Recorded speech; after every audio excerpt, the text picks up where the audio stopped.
What's up, guys? I'm Kyle with Face the Noise, and we are here with Alex from Whitechapel. So how are you doing today on this fine Warped Tour day?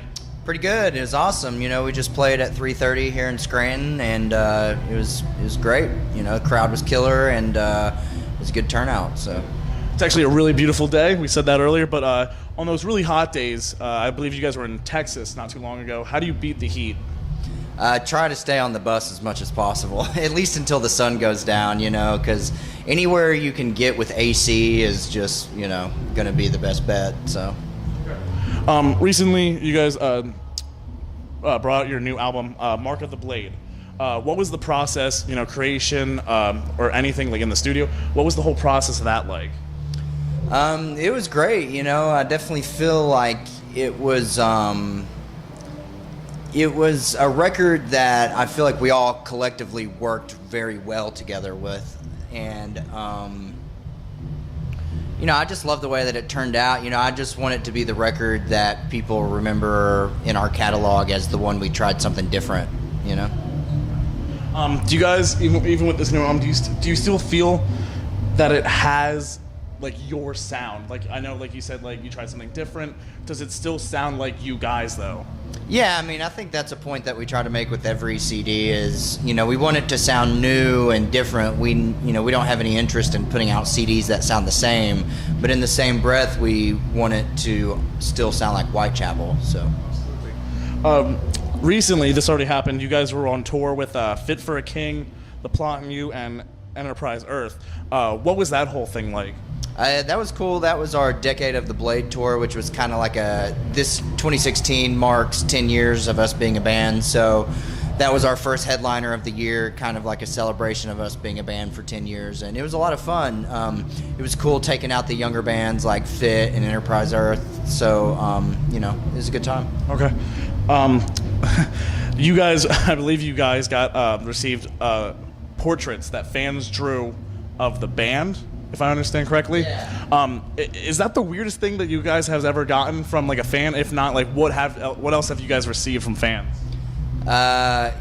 Definitely gross, which under other circumstances I guess they wouldn't be gross, but like bras and panties. But they've been like sweated in, and there's like dirt and shit all over them, so it's just kind of like thanks but no thanks, Recently, with everything going on, and I don't mean to get political or anything, but you've tweeted about the cop killings. What about that made you feel like you needed to express your opinion in that on Twitter?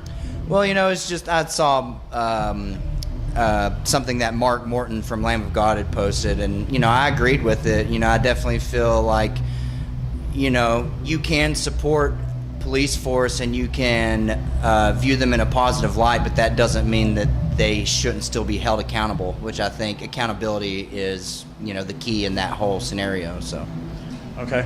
And then looking towards the future, you guys, I believe like 3 hours ago on Twitter, just tweeted that you guys are going on tour with Suicide Silence. Where are you guys going to go, and how excited are you guys for that tour? We're really stoked about it. I think it's a long time in the making. The first time, honestly, I feel like we should have toured together before now, but it's just kind of one of those things that the stars aligned, and it's really cool to see us two bands that have grown together through the scene, be able to come together and do our first like official co-headliner in the U.S. And last year we did some European shows with them, and we had a great time. So we figured, hell, let's bring it over to the States. Sounds like a good time. With Warped Tour, how it is today, it's such a big deal. There's so many bands, and it's so hyped. Would you say that with everything in Warped, that it feels like a community? Or do you feel like it's more of a competition where bands are fighting, not necessarily fighting, but competing to get see who has the bigger fan turnout during their show? Yeah.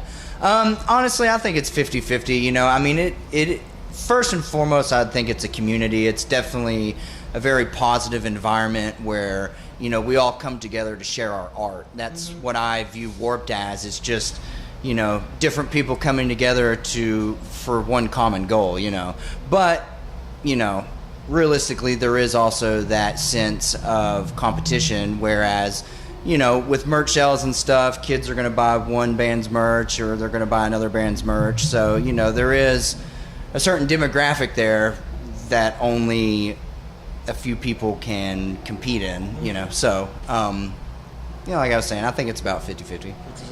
Okay. It seems like Warped is becoming more of a divided thing where it's pop punk or heavy metal. Like that's kind of the two genres that they really. From what you've noticed or saw, is there cliques? Like, do certain bands hang out with certain bands, and then like this half stays over here, or is it everybody still has that we support everybody and we like everyone's with everyone? No, everybody's chill as fuck. Everybody hangs out, and especially once the show's done and we're all, in the parking lot at our buses and stuff.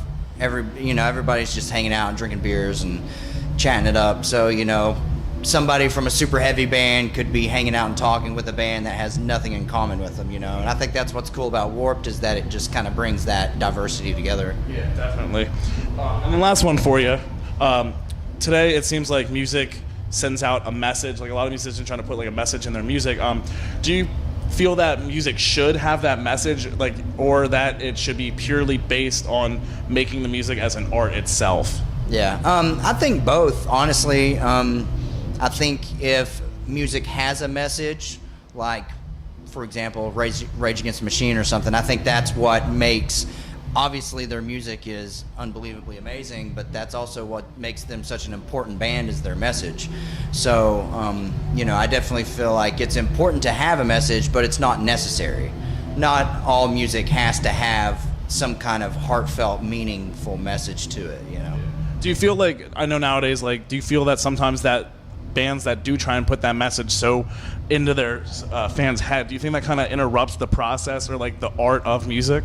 It could a little bit. I definitely feel like there are some bands out there that are a little too focused on delivering a message like that, whereas they could just focus more on, rocking out, playing some music for their fans, because that's it. Ultimately, it's like, I don't know, I respect bands that are trying to deliver a message like that, but people are paying their money to come have a good time and enjoy your music, not like get preached at. So, yeah. I always like to end on like maybe a funny one, but Clinton, Trump, Bernie Sanders. You gotta marry one, kill one, fuck one.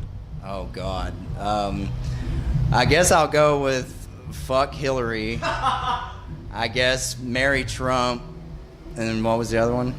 Kill. No, I'll marry Bernie and kill Trump. There we go. Well, there you have it. Trump's dead, Hillary's getting fucked, and Bernie's getting married. Thanks for watching, guys.